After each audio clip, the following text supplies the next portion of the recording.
Hey everyone, and welcome to the July edition of 3030. I am your host, Pat Reinhardt from Conductor, and as always, thank you so much for spending 30 minutes of your valuable time with me. What happened in over the last 30 days? Let's take a look. Number one, we're going to talk about Google's, the June 2024 spam update, what I'm seeing and hearing. We're going to talk about a core update that is apparently around the corner, and also just kind of the comment itself that shows that what Google is going to be like, pretty much moving forward. We're going to talk about the return of pagination in the SERPs. Right now on desktop, you see that we can actually say page one again, as I've been saying top 10 for the last X amount of months now. And then we're going to end it with my thoughts on SparkToro or Rand Fishkin's, of course, zero-click search study, which just came out on July 1st, which is really fascinating.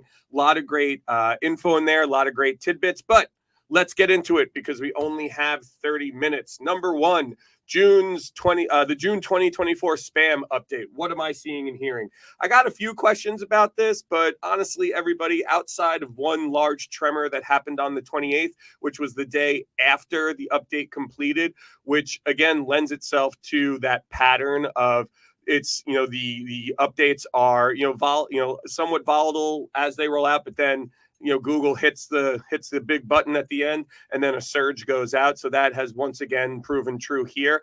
But honestly, what I saw in Conductor's data was the normal ebbs and flows of the algorithm. And again, for a spam update, that's typically what you would see, especially this one, because this was a quote unquote normal spam update according to the Googs. But from that perspective, not a lot here. But just some points to know about the update. This was a normal spam update. One thing people are waiting for or thought it might be is that this was not the algorithmic or automated part of the reputation abuse policy. They said they will let us know when that happens. So again, remember that will be coming sometime in the near future in some update. My guess is we'll see it in either the next core update, or they will do a separate spam update and indicate that is the rollout of that particular part of it. And third, but last but not least, this had nothing to do with links whatsoever. They noted that there are separated link spam mechanisms, that and as updates occur. So from that perspective, this one was a very normal spam update. Nothing much one way or the other, but let's talk about what that looks like with data. So looking at a small retailer, you can see here that this one remained flat over the course of this update. So again, not surprising because nothing much happening. Here is a large retailer that saw about a 1% increase, which most people would say that's probably about flat as well. Since the update went live, but again, some of these sites that have been seeing a little bit of a roller coaster seem to be plateauing, and this particular update didn't have anything, or any impact on them per se. Next, WebMD continued its expected rise. So as we mentioned last time, and I'm going to start to name sites that I'm showing here when I can. I get a lot of requests for that. Like, hey, can you show like what sites you are actually tracking? The example, I just want to be clear that the examples I show are only one or two examples of over, typically over 100 to 150 sites that I look at. But again, I will start showing sites named if I can. But right here, WebMD continued its expected rise, and I think we're going to continue to see this happen, everyone. We're going to continue to see this rise happen for these types of sites, right? Over the last 30 days, adding another 2% in page one visibility. Again, I can say page one again. But from that perspective, that is what I'm seeing there. Healthline.com, interestingly, saw a 1% decline, which again, a lot of people may say, hey, man, that's kind of flat over the last 30 days. But again, I am expecting that we will continue to see WebMD, Healthline, and sites of that nature, move up and to the right, as Google has said that they want highly authoritative health sites to show. So that's what we are continuing to see. Here is a financial aggregator that is getting much needed break from decline, seeing a 2% increase for the first time in months. Again, next time around, I will promise I will show the names of all of these sites. But again, you can think here that this one, from this perspective, maybe this is finally, financial aggregators getting a little bit of a reprieve from the smack that they've gotten over the last, over the last year, basically, or really since the helpful content update. So again, still not in great shape, even though, happy that they are, kind of plateauing, hopefully not seeing a continued decline. But again, and last but not least, interesting part that we saw a 2% decrease in page one visibility for Reddit. This was the first decline for Reddit in 13 months from a page one perspective. So again, we've had a lot of conversations here about Reddit. And I actually did a session for another customer the other day. We actually got into a really fun back and forth about Reddit, and he had said that he thought it was a great thing that Reddit was showing so much, and then someone else on the team was like, "Yeah, I don't think that," and it was a really fun back and forth and debate there. But from that perspective, maybe this is kind of the plateau that we're going to see for Reddit, and maybe we'll see that normalize just a little bit because they've been showing up so much. But it's interesting. And comment here, I want to in the chat, I just want to call out is that WebMD is run by such a scam company. Their authority should be going down, not up. And again, a lot of folks believe that, and that has definitely been a conversation that I have had. But from that perspective, it is what it is, right? But that is very true, for that site. But from that perspective, again, a lot of people still, get their information from there, still has a high amount of authority. And and for good or for worse, for better or for worse, that site is more than likely going to continue to go up. But from that perspective, something to just think about. Another question here: should brands have extensive FAQ forums to compete with these kinds of top DA websites? Yes, I would say, forums are interesting. I got into this conversation with someone just a couple of weeks ago. They were considering starting a forum. If you are considering starting a forum, which I think is great, because if you can really get it going, because it takes a lot to get it up and running, and then you have to have someone moderate it, and all that. But if you can get that, it's a great source of user-generated content. But I've seen sites that do forums, right? A lot of their organic traffic comes from their forums. A lot of it tends to be like electronics, based sites where people have, questions about certain components or certain parts or pieces, or software companies. Apple has an extensive forum, things of that nature. So again, it depends. I would say yes, if you have the budget and you have the bandwidth and you have the intestinal fortitude to start a forum and get it up and running and moderate it, I think it could be an amazing source of organic traffic and value for the site, both internally and externally. So let's talk about the next thing. So a core update, everybody, not that this would surprise anybody, is apparently right around the corner. So as everyone knows, I frequent Search Engine Roundtable, Barry Schwartz's site, almost daily, and I was browsing through it the other day, and I came across this article where Danny Sullivan, who everyone knows is typically behind the Google Search Liaison account, responded to a comment on Search Engine Roundtable, which God bless him, for going in there. There's a lot of arguments going on in there. That's a lot of the doomsday commenters live on seroundtable.com, of course, across other forums and Reddit and things of that nature. But again, someone basically had just asked a question, and then Danny had answered, they were asking about EEAT and all that. We've had this conversation before, saying like, hey, is EEAT a ranking signal? And yada, yada, yada. And then interesting enough, then another guy came in and said, hey, listen, like going through all this. And then what happened? And then what he came back with was basically that, we tell you when the next core update will be if we knew, but we don't know that exactly yet at all. They aren't scheduled on a particular day. It's interesting because the article that this was on, right? And I implore you all, when you get the deck, go and read this article, because what Google is starting to do now is what they're calling these creator meetings. And basically they're inviting folks in that run sites that have been massively impacted, by Google algorithm updates, to come in and talk to them about it. One guy in particular, Brandon, and I will absolutely butcher his last name, Salta Lamachia, who runs Retro Dodo. This was a big story after the helpful content update. This site is is a very, it's a very good site, for all intents and purposes, and it got absolutely demolished in the September helpful content update.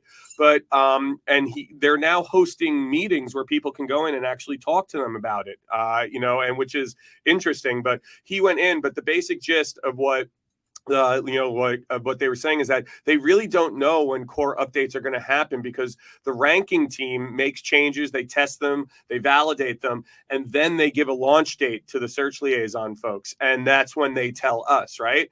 I mean, listen, like from here, that makes a lot of sense. Obviously, it's not shocking that they don't exactly know when something is going to go out and something's going to happen.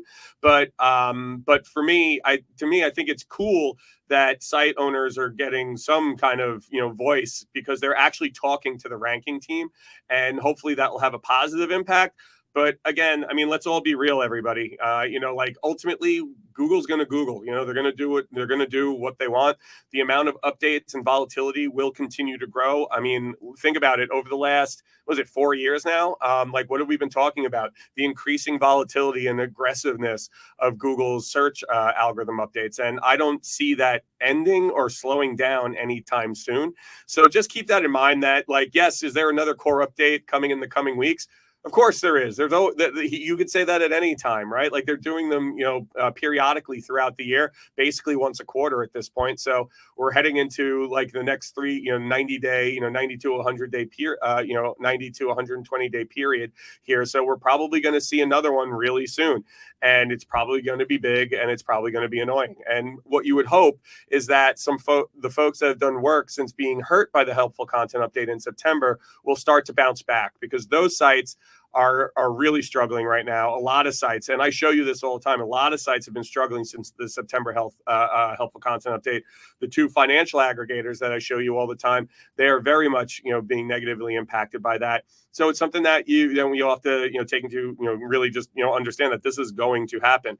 Question here, is there a way to measure our EEAT standings like Core Web Vitals? No. So EEAT is a vague set of guidelines for creating helpful content.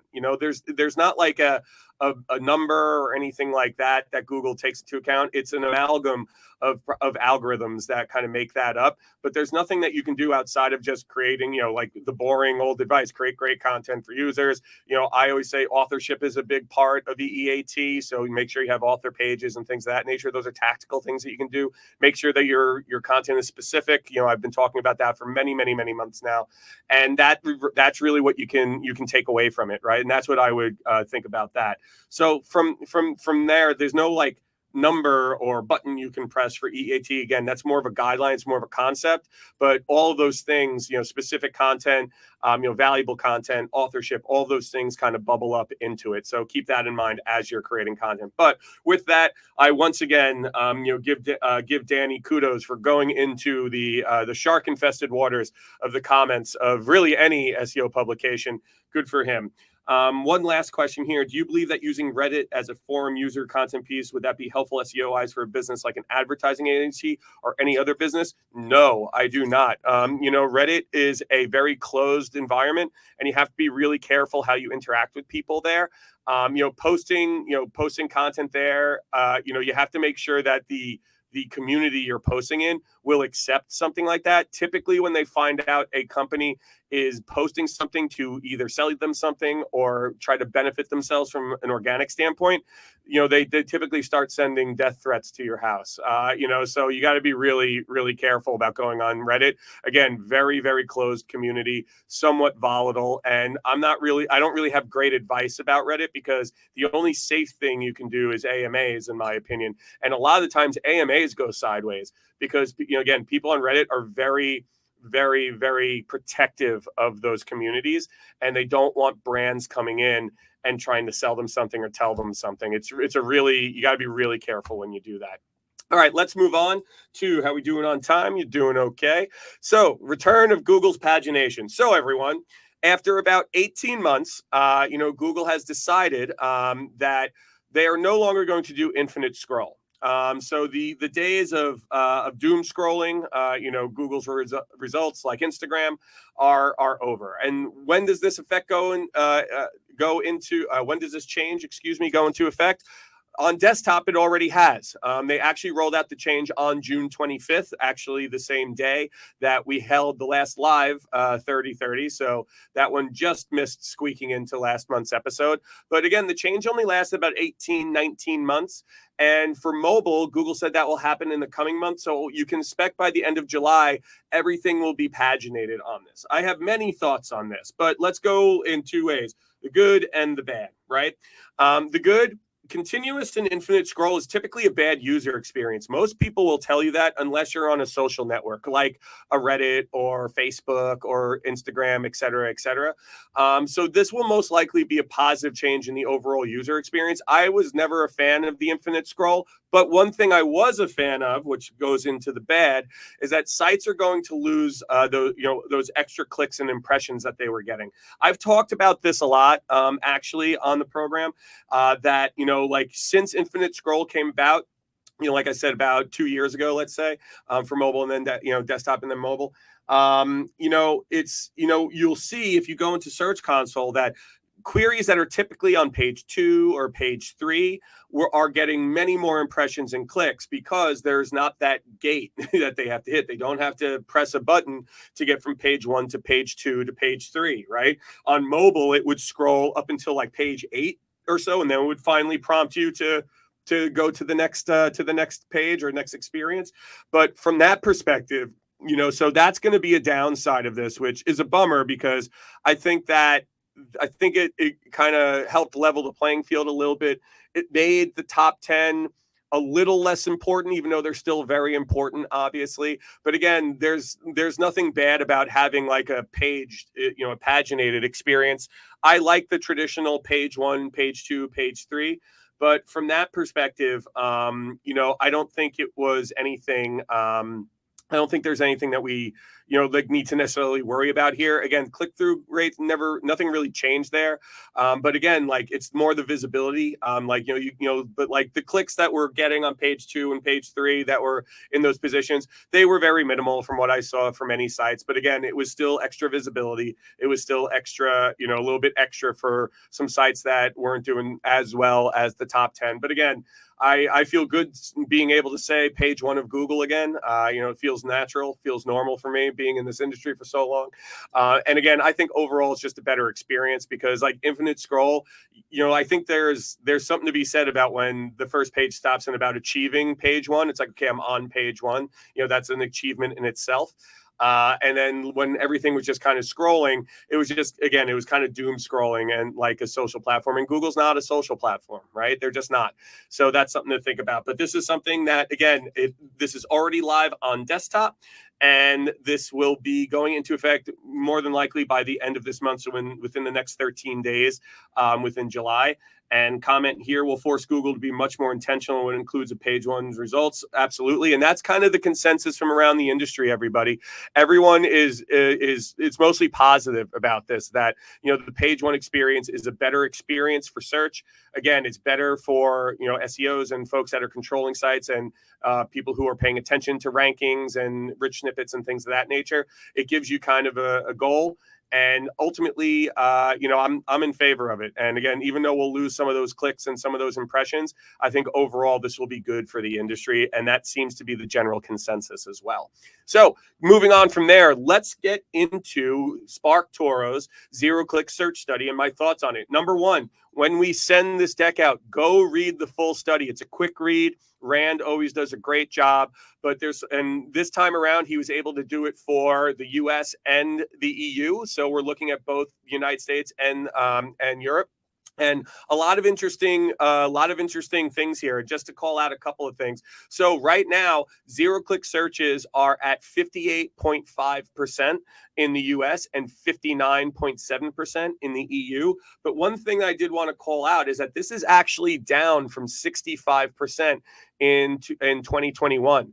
So that is, even though it is a large amount, obviously for every 1,000 Google searches, 360 clicks go to the open web, and you can see, and it's really interesting the way that he brought it down because like 41.5% did a click to either unpaid or organic results. Or 30% of the time, Google is sending traffic to Google properties, which is not surprising. We'll talk about that in a second. And then 1% is to a paid ad. So I want to talk about those two things too. The 28.5% to Google properties. This is something that no one should be surprised of. Google has been sending traffic to Google forever. But that number is rising though. So Google is continuing to send more and more organic traffic to its own properties, which again is kind of at the base of their antitrust lawsuit at the moment. Is that they own so much of the web, which is actually increased. So I'll get to that in a second. They own so much of the market share, and sending traffic 30% of the time to their own properties. It's kind of one of those like, huh? Like, really? But from that perspective, that is what it is. And that's nothing necessarily new. I thought another interesting tidbit here was that 37% on both sides did nothing, right? Like they Googled something and then they just did nothing. And then 21%, about 22% on both sides, just did another search. So searchers doing more searches is increasing. But again, people getting their answer, directly on Google, that zero click that everyone is worried about, actually down over the last 3 years, but still it's almost 60%. So it'll be interesting to see how this number shifts as AI overviews, increases. Right now, as everyone knows, we've talked about this. AI overviews is showing to a very small part of the population, but I would imagine that this number would be heavily impacted by it if AI overviews were showing for 30 to 50% of non-signed in users. So we'll have to see how that kind of goes as time evolves as time goes on. But right now, that's where it's at. 58.5%, 59.7% in the EU. But there's some other interesting charts here as well that he went through. So for here, when you look at search behavior like mobile versus desktop, percent of searches that ended with no activity. You can see that obviously on mobile it's much higher, which is not surprising because you're on your phone, you're scrolling.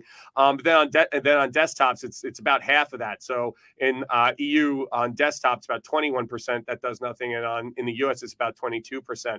So you can see the discrepancy there. That people that are on their phones. They do searches, they get their answer, and then they move. Probably a lot of people looking for places to go, places to eat, things of that nature, and then they just move on. Percent of searches that immediately performed another search, pretty steady across the board, around 22%.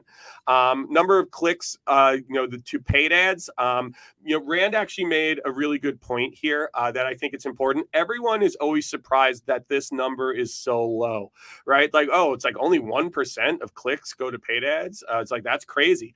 But when you think about it, of the billions and billions and billions and billions of searches that happen on Google all the time, you have to I think everyone forgets that not every query generates a paid ad, right?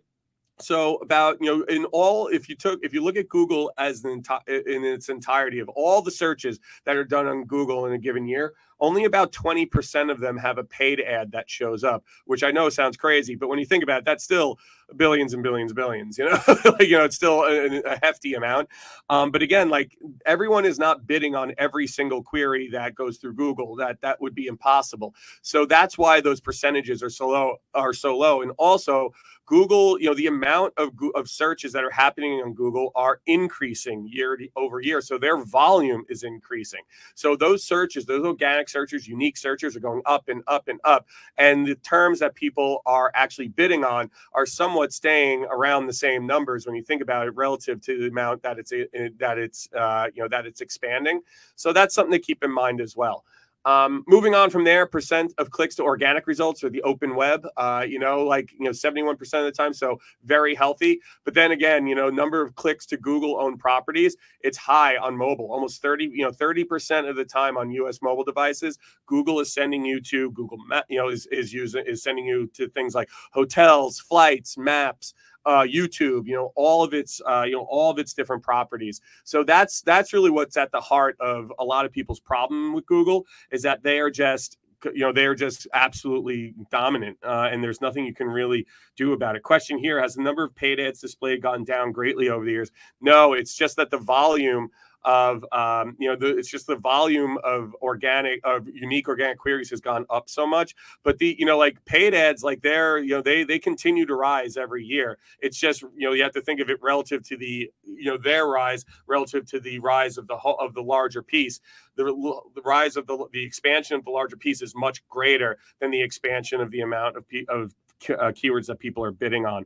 So something like that. And yes, isn't something like 15% of queries new, never searched before? Yes, 15%. That is the number that has been given to us. And that is every day. 15% of all queries every day are new, never been searched before, which is wild if that is true. But yes, but 15%, that is the number that has been reported out to us for many, many years that are completely new, unique, and unique, queries.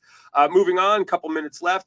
So for everyone thinks that Google search volume is going down, you are wrong. Number of Google searches per desktop searcher is going up, and Rand used desktop because he had a longer amount of time clickstream data for the desktop.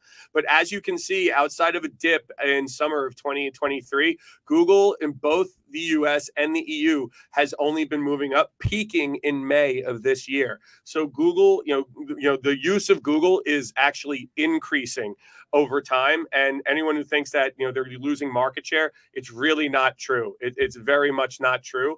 But one of the more troubling trends, again, comes down is when you see the amount of clicks from 2022 to 2024 that go to the open web or our websites, you can see that has steadily been going down. But the percent of desktop Google search clicks that led to a Google-owned property has been steadily going up, much more so in the US than the EU. And now why is that? EU has done a lot to curb, Google's monopoly.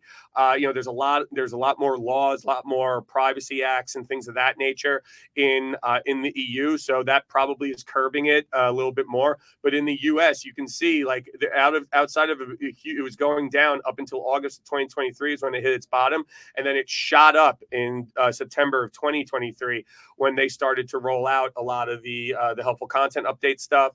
Actually, that's when they rolled out, the last helpful content update. So you have to recognize that Google is sending more traffic to Google, which is really wild.